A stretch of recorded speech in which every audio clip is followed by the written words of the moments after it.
Buenos días, soy Lilian Hurtado, coordinadora del Sistema Integrado de Gestión.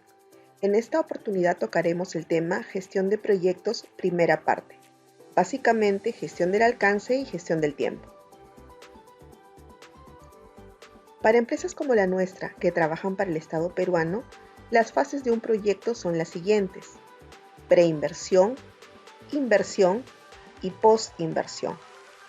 En el caso de nuestra empresa, nos encontramos en la etapa de inversión, como lo veremos en unos minutos.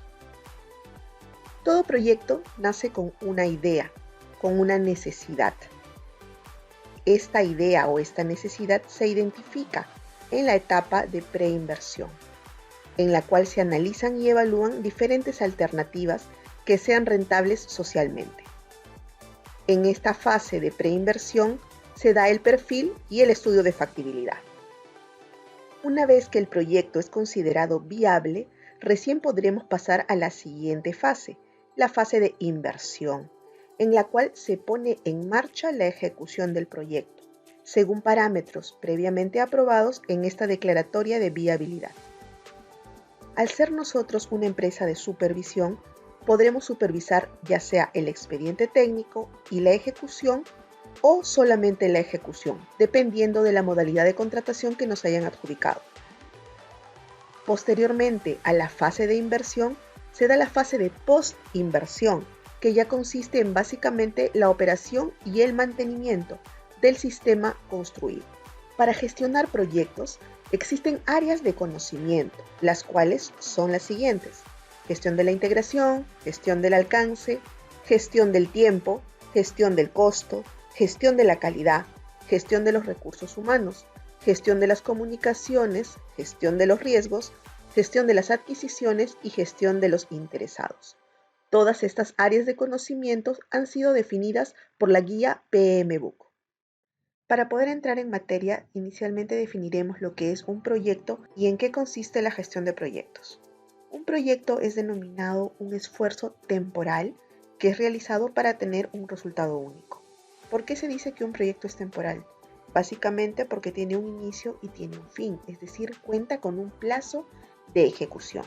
¿Cuándo es que finaliza un proyecto? Cuando se logran los objetivos del mismo o cuando estos no se pueden cumplir o no existe la necesidad que lo originó. Un proyecto es único, siendo el resultado de un proyecto un producto, la capacidad de realizar un servicio, un documento, etc. Por ejemplo, podría ser el proyecto Supervisión del Sistema Eléctrico Rural X y Z. Este sistema eléctrico rural es único. Por otra parte, la gestión de proyectos es aplicar los conocimientos, habilidades, herramientas y técnicas necesarias para cumplir con los objetivos del proyecto. Todo proyecto cuenta con un ciclo de vida y dentro de este ciclo de vida tendremos algunas etapas. Empezaremos con la iniciación. En esta etapa se desarrolla el acta de constitución del proyecto, se identifican las partes interesadas, podrían ser clientes, usuarios, patrocinadores, directores o agentes externos. Y de cada interesado se definen sus requisitos, intereses, influencia y si tienen una posible participación. Por ejemplo, un cliente podría ser un ministerio. Un usuario podría ser la población del área donde se ejecuta el proyecto.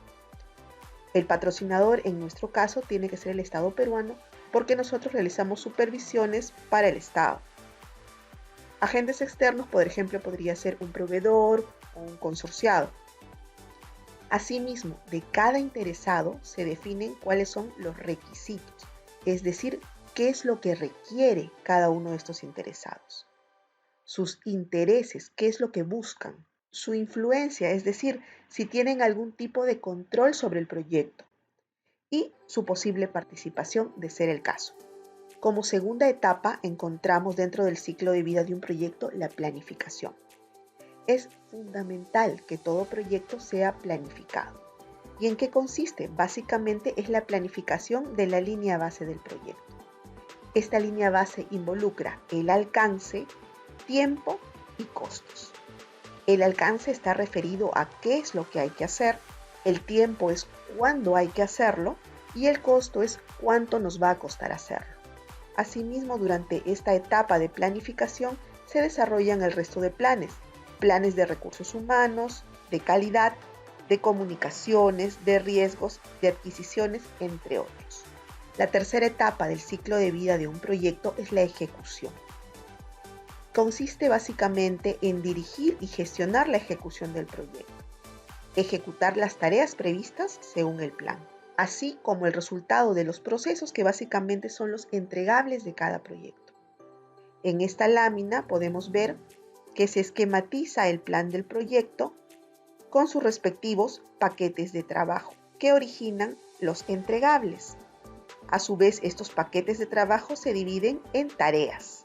Esta estructura de trabajo alimenta al presupuesto y al calendario. De darse alguna modificación al plan del proyecto, debe generarse una solicitud de cambio. En nuestro caso, por ejemplo, una solicitud de cambio podría ser una ampliación de plazo o un adicional en obra, y para que estos se ejecuten deben ser formalmente aprobados. La cuarta etapa está referida al seguimiento y control, es decir, no basta con solamente planificar, debe realizarse un monitoreo y control de la ejecución del proyecto. Básicamente es controlar estas líneas base, el alcance, el tiempo y los costos, así como el control del resto de planes del proyecto. Por otro lado, si el proyecto se desvía significativamente, debe realizarse un control integrado de cambios. ¿A qué nos referimos con estas desviaciones? En nuestro caso podríamos hacer referencia a las solicitudes de ampliaciones de plazo o de repente la generación de algún adicional. Son actividades, son tareas que no estaban consideradas inicialmente en el alcance del proyecto, pero que se han dado conforme se ha ido realizando el mismo. A esto se refiere el tema de los cambios.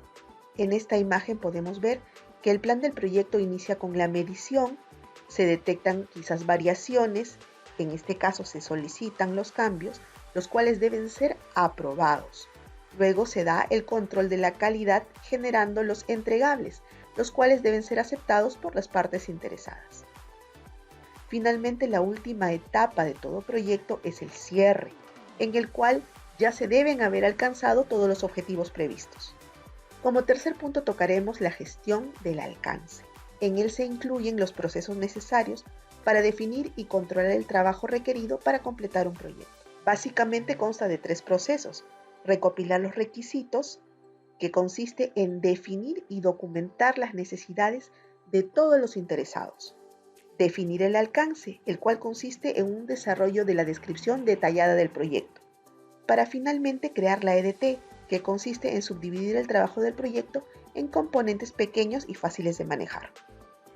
El primer proceso, recopilar requisitos, consiste en que a partir del registro de los interesados se van a obtener la documentación de los requisitos, es decir, qué es lo que requiere cada una de estas partes interesadas.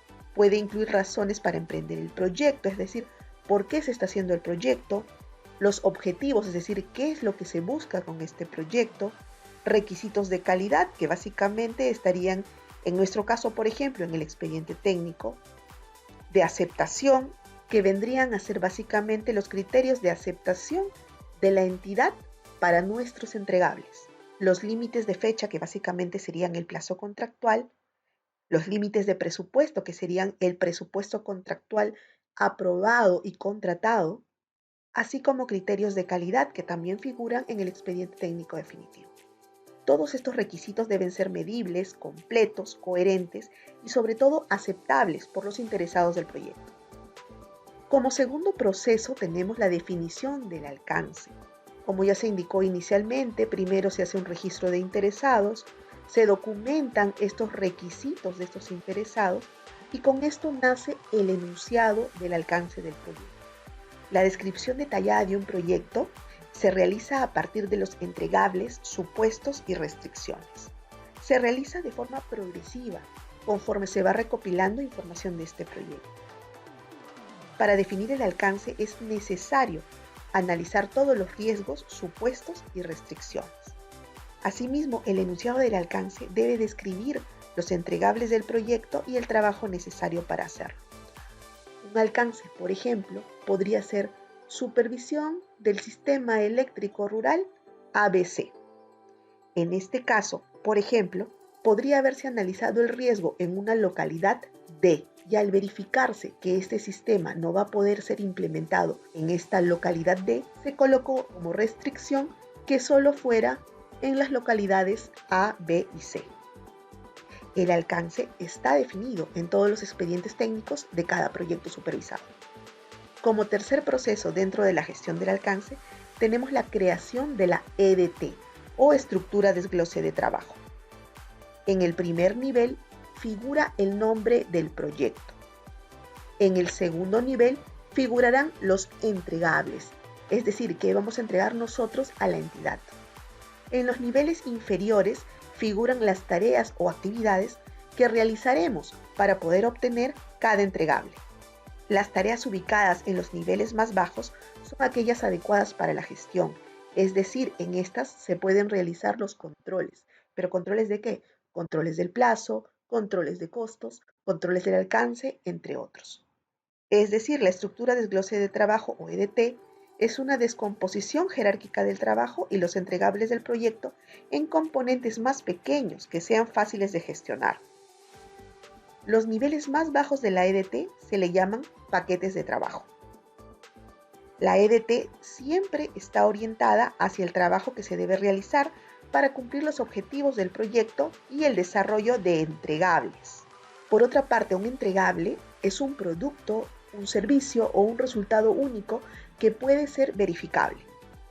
La creación de la EDT es de vital importancia, pues puede generar problemas en la gestión de proyectos si ésta ha sido realizada con errores, quizás con información incompleta, poco clara o mal definida. Como cuarto punto se abordará la gestión del tiempo. La gestión del tiempo consiste en la planificación y la ejecución de un control de todo el tiempo que se dedica a las determinadas actividades, esto con el fin de ganar eficiencia y productividad.